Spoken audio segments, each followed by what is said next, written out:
Welcome to The Explainer. Today, we're diving straight into the exact process of navigating Nevada's vehicle registration maze completely effortlessly.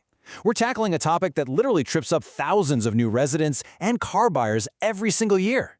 Did you know that one small oversight in verifying your vehicle's VIN in Nevada could delay your registration by weeks? It's true. A single typo or a missing form can bring your paperwork to a grinding halt. But don't worry, stay tuned to discover how to navigate this process effortlessly, saving time and avoiding costly mistakes. We're going to solve the frustrating problem of DMV delays by showing you exactly how to prepare for a super smooth vehicle identity check. Here is our quick roadmap to clear up the bureaucratic confusion and get your car street legal without the headache. First, we'll demystify VIN verification. Then, look at who actually needs it, where to get inspected, what to bring, and what it costs. Finally, we'll cover special vehicle circumstances and wrap up with some pro tips for success. Okay, let's jump right into part 1, demystifying VIN verification, specifically looking at Form VP-015. At the center of this whole process is Form VP-015, which is the Vehicle Inspection Certificate. Now, the absolute crucial point here is that this is simply an identity audit. You see, every single vehicle manufactured for sale in the US has a unique 17-character sequence stamped right onto its chassis. It's kind of like the car's fingerprint. Nevada just wants an authorized agent to physically look at your car and confirm that the number on the metal plate matches the number on your paperwork. Why? Well, to prevent vehicle identity theft, stop title washing, detect odometer fraud, and keep stolen vehicles out of the state system. The DMV processes millions of these records, so honestly, their bureaucracy is famously unforgiving if things don't match up perfectly. I really want to make a clear distinction here. A standard VIN verification is strictly a visual identity check. It is completely separate from a mechanical safety inspection or a smog check. The inspector is literally just going to walk up to your car, look through the driver's side windshield at the dashboard plate, check the federal safety label on the driver's side door jamb, and read your current odometer mileage. That is it. They aren't hooking up diagnostic computers or checking your brakes or anything like that.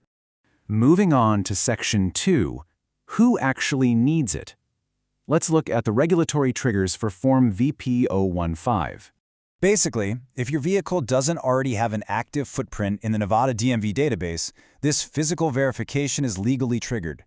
So if you just moved to Nevada, you've got exactly 30 days to get this done. If you bought a car from a private seller in California or a dealer in Utah, yep, you need one. Rebuilding a salvage car, building a custom kit car, or maybe the DMV just found a tiny administrative typo in their records for your VIN. In all of those cases, you are on the hook for Form VP-015. All right, Section 3, where to get inspected. Let's figure out how to choose your verification path. If you fall into one of those categories, you have to weigh some trade-offs. On one hand, you can go to a full-service DMV office. A lot of them have a dedicated drive-through lane just for VIN inspections, and hey, it's completely free. In some rural areas, you can even have an authorized peace officer like the Douglas County Sheriff do the check. On the other hand, if you want to skip those infamous DMV lines, you can use a licensed third-party agency like the DMV Dude or Smogbusters. They can do it right at their office, or get this, you can even pay for a mobile inspector to come straight to your driveway, workplace, or storage lot. Now for Section 4, what to bring and what it costs. Time to prep your paperwork and your wallet. The absolute most important thing to remember, and you'll be shocked by how often people forget this, is that a VIN inspection cannot be done with paperwork alone. The vehicle must physically be there. It's not a remote viewing exercise, guys. Aside from the car itself, you're going to need your original out-of-state title or registration, your photo ID, and if you live in Clark or Washoe County, you likely need a local smog certificate for vehicles from 1968 or newer. And we'll talk about the insurance requirement in just a second, because it is a massive trap. When we look at the costs, the base state inspection is absolutely free at the DMV. If you've got a custom or homemade car that needs a brand new physical VIN plate assigned by the state, there's a tiny $2 fee for that. But you know, time is money. Third-party in-office services generally charge between $25 and $75 to help you bypass those queues. For the ultimate convenience of a mobile inspector traveling directly to your location, you're looking at anywhere from $100 to $150 or more, depending on how far they have to drive. Let's shift gears to Section 5, navigating special vehicle circumstances, specifically salvage, rebuilt, and kit cars. Now things get quite a bit more rigid here. If your vehicle was declared a total loss by an insurance company, or if it's an imported gray market vehicle, you cannot use one of those convenient third-party mobile inspectors. No way. For these special cases, the state mandates that you bring the vehicle straight to a full-service DMV station. There are 0 shortcuts around this one. And for a salvage vehicle to actually earn a rebuilt title, you have to complete a really specific 3-step process using Form VP064. Step 1. A licensed mechanic puts the car on a lift and certifies the frame, glass, and safety equipment all meet strict manufacturer benchmarks. Step 2. You, the owner, sign an affidavit swearing to the parts you used and the repair process. And finally, Step 3. Only then do you go to the DMV for the final physical VIN audit. It's rigorous, but it guarantees that any rebuilt vehicle on Nevada roads is structurally safe. So the absolutely crucial takeaway here, and please listen closely to avoid some major fines, is that a vehicle with a salvage title is not street legal. Do not risk a huge ticket or getting your car impounded by driving it to the inspection station. You absolutely must either use a towed truck, trailer the vehicle yourself, or secure a temporary moving permit from the DMV to get it to the inspection site legally. Finally, Section 6, Pro Tips for Success. Let's help you avoid those fatal flaws.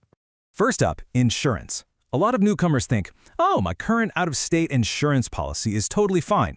Actually, scratch that, it is not. Under Nevada revised statutes, your old out-of-state policy is completely invalid for registration purposes and will be rejected immediately. You have to contact your agent and bind a Nevada-specific insurance policy before you even attempt to go in for your inspection. Second pro tip, triple check your paperwork for mismatched names. The owner's name has to be exactly identical across your out-of-state title, your driver's license, your registration application, and that new insurance binder. Even a tiny typographical difference, or maybe just a missing middle initial between your ID and your title, can literally stop your file in its tracks. Make sure the whole shebang syncs up perfectly. Third, when that Form VP015 is being filled out, it must be completely flawless. Because these forms are scanned by automated systems, the DMV requires original, pristine documents. Do not use whiteout, do not use correction tape, and absolutely do not cross things out. Any manual alterations will instantly void the entire form. It has to be an original document, completed in blue or black ink, and hand-signed. If you bring a photocopy or a digital scan to the counter, it will be rejected flat out. So what does this all mean for you? Have you perfectly synchronized your paperwork and secured your Nevada-specific insurance to breeze through this verification?